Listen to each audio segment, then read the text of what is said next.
Light ഹൗസിൻ്റെ പുതിയ എപ്പിസോഡിലേക്ക് ഏവർക്കും സ്വാഗതം. ലോകത്തിൽ ഇന്നറിയപ്പെടുന്ന ഏറ്റവും പ്രശസ്തനായ ശില്പിയാണ് മൈക്കലാഞ്ചലോ. മാർബിളിലാണ് അദ്ദേഹത്തിൻ്റെ കലാവൈഭവം ഏറ്റവും കൂടുതലായി കാണാൻ കഴിയുന്നത്.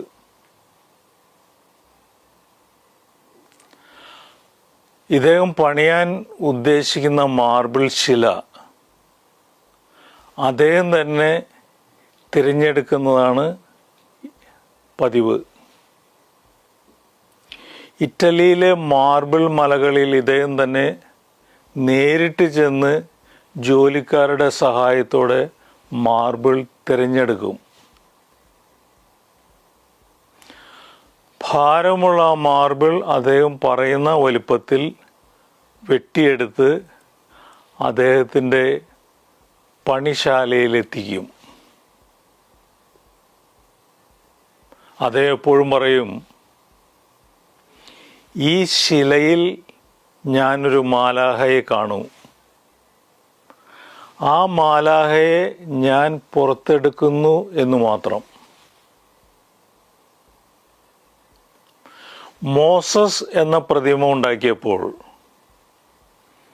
അദ്ദേഹത്തിന് തന്നെ അതിന് ജീവൻ ഉണ്ടെന്ന് തോന്നി. അദ്ദേഹം ഉറക്കെ വിളിച്ചു പറഞ്ഞു, മോസസ്.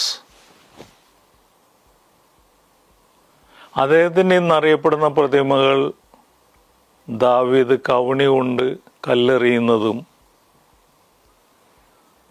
പരിശുദ്ധാമ്മ ക്രൂശിതനായ ക്രിസ്തുവിനെ മടിയിൽ കിടത്തിയിരിക്കുന്ന പിയാത്തെ എന്ന പ്രതിമയുമാണ്. ഇതെല്ലാം അദ്ദേഹത്തിൻ്റെ മാസ്റ്റർ പീസുകളാണ്. മാസ്റ്റർ ഇല്ലാകുന്നിടത്ത് മാസ്റ്റർ പീസുകൾ രൂപം കൊള്ളും. കയ്യൊപ്പ് നിർമ്മിതിയുടെ ചുവട്ടിൽ പതിക്കുന്ന വിരൽ അടയാളമല്ല, നിർമ്മിതി തന്നെയാണ് ആ കയ്യൊപ്പ്. തനത് മുദ്രയും മികവും ഉള്ളവർക്ക് അവസാനം പേരെഴുതി സാക്ഷ്യം പറയേണ്ടി വരില്ല. തനത് മികവുള്ളവൻ പ്രയത്നം കൊണ്ടും പ്രത്യേകത കൊണ്ടും പേരിനപ്പുറം പ്രശസ്തരാകും. സംവിധായകനേക്കാൾ സിനിമയും